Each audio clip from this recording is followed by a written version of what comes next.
2 লাখ নতুন নিযুক্তিৰ ব্যৱস্থা কৰি ৰাজ্যত 2 লাখ নতুন নিযুক্তি কি ক'লে মুখ্যমন্ত্ৰী ডক্টৰ হিমন্ত বিশ্ব শৰ্মা আমি সংকল্প পত্ৰত কৈছিলো যে ৰাজ্যত আমি 2 লাখ নতুন নিযুক্তিৰ ব্যৱস্থা কৰি আৰু আমি এই নতুন নিযুক্তিৰ ব্যৱস্থাৰ কাৰণে আজি আমি বাজেটত উল্লেখ কৰিছো যে অকল খালী পদ পূৰণেই নহয় আমি নতুনকৈ পদ সৃষ্টি কৰি আমি ৰাজ্যৰ যুৱক যুৱতীৰ আশা আকাংক্ষা পূৰণৰ বাবে আমি কাম কৰিম মুখ্য সচিবৰ অধীনত এটা টাস্ক ফোৰ্স নিৰ্মাণ কৰা হৈছে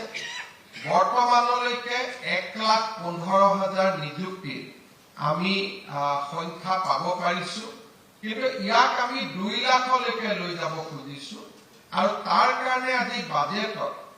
স্পষ্টভাৱে কোৱা হৈছে যে আমি স্বাস্থ্য শিক্ষা আৰু আমাৰ ৰাজহ উপাৰ্জনকাৰী বিভাগসমূহত আমি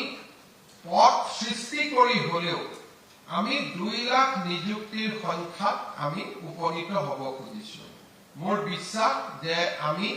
আমাৰ লক্ষ্যত উপনীত হ'ব পাৰিম আৰু বিত্ত মন্ত্ৰী ডাঙৰীয়াই